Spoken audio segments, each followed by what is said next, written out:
How can people like Greta Thunberg afford to be full-time activist?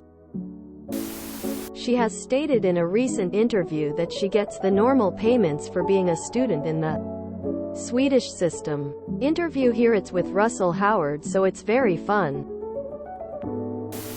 Political organizations do employ full-time activists and have also plenty of support paid job, which would also involve to be activists.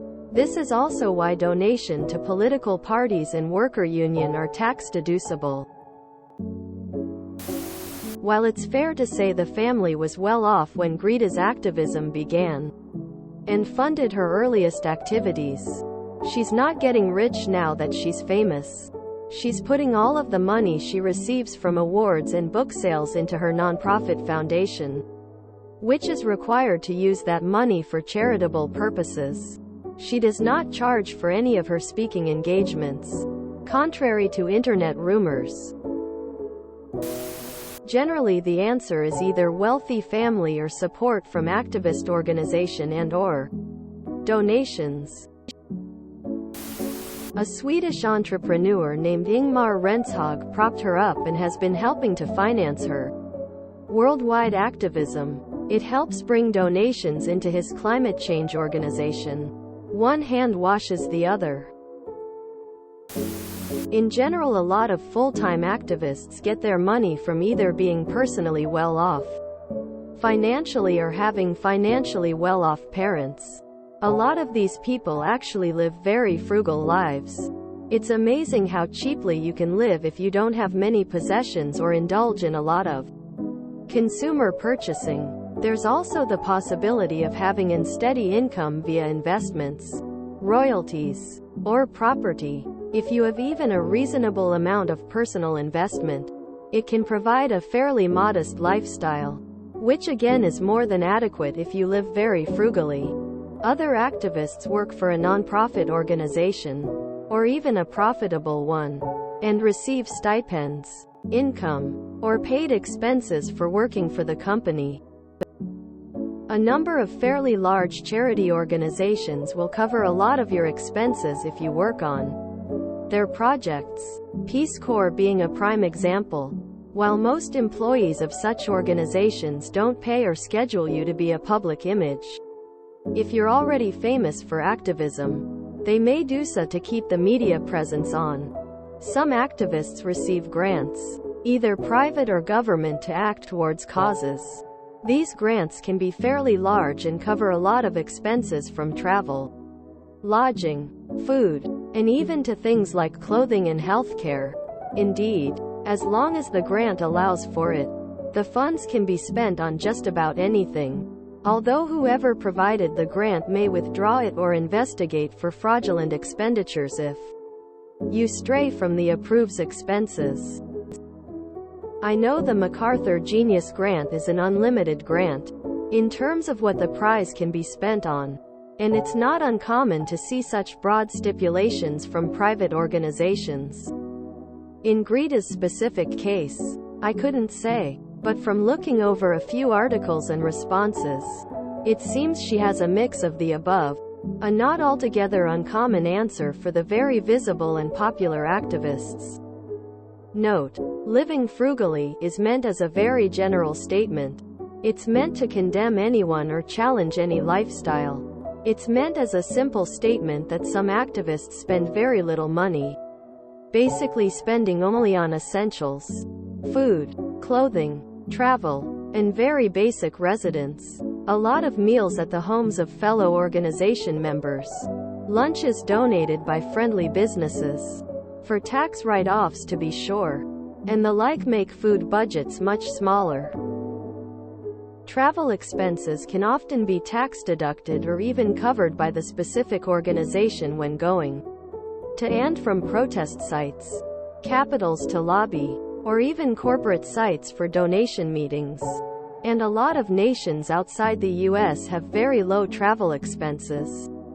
Fast trains, good ferries and boat transit, and dense network of city buses and local light rail can make for easy and efficient transit between cities, states, and nations as compact as Europe is. Depending on the exact living arrangements, housing expenses can be very minimal, especially when you work with an organization that can arrange for an activist to stay at a fellow organizer's home. When my mom was young, her family worked with several organizations, including the Peace Corps, and would put up both workers and activists who were traveling. Since they lived in Arlington, VA, it was very convenient for the activists lobbying in Washington to stay with them in a spare bedroom. One of my godparents was a member of both NAACP and a gay rights movement that would stay with the family while lobbying in Washington for one or either organization, and became quite close with my mom and aunt. Uncle Richard was a fixture in my family for some time until he passed in the late 1980s, early 1990s. A final option for housing could be staying in hostels. Very cheap semi-communal living centers are all over Europe and provide cheap, relatively safe, and generally efficient temporary housing. For many travelers, they are better than hotels and often very near the kinds of places that activists want to visit: national parks, major cities, and nature preserves. To protect or go to government centers. Her parents are wealthy. I'm a full-time activist, but I still go at school and soon will also part-time somewhere. 'Cause being an activist can also mean sharing things, organizing, implications with an organism. It is an action to publish articles about said subjects or ways to fight against climate change and bring awareness to the fact 1% of the world population gets 99% of wealth. Stuff like that. Benevolent work. Also, government give money to organisms so they can pay their stuff. That's part of democracy.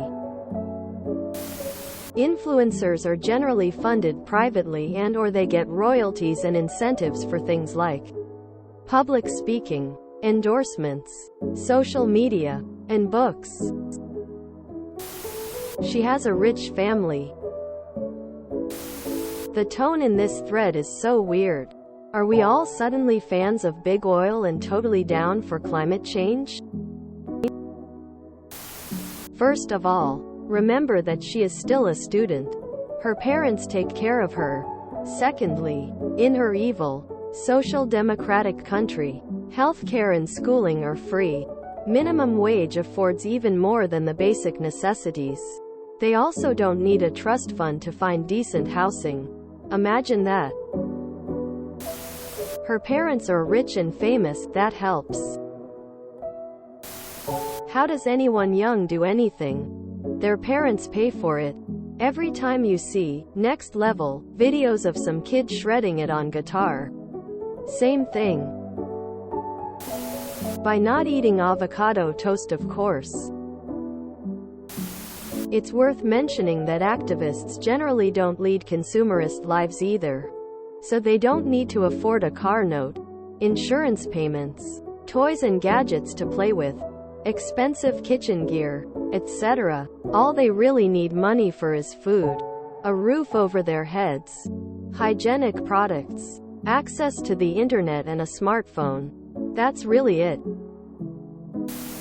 These types of professional protesters are paid for by someone. Reddit echo chamber doesn't like admitting it.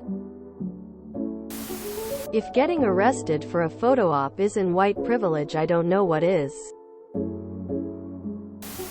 Actually looks like the whole thing in Germany could have been staged. https www.reddit.com/r/conspiracy/comments/10or co2/ladies and gentlemen the staged Aristof Greta/ Isn't Greta's mom a wealthy author who has written in depth about the climate crisis before Greta ever became involved? Seems like this fact is often downplayed because it basically makes her a nepo baby of the movement. Note: I think Greta's great. If you enjoyed this video, please check out our playlists full of similar content. Epic Ericast is like doom scrolling for your ears. Please like, share, and subscribe.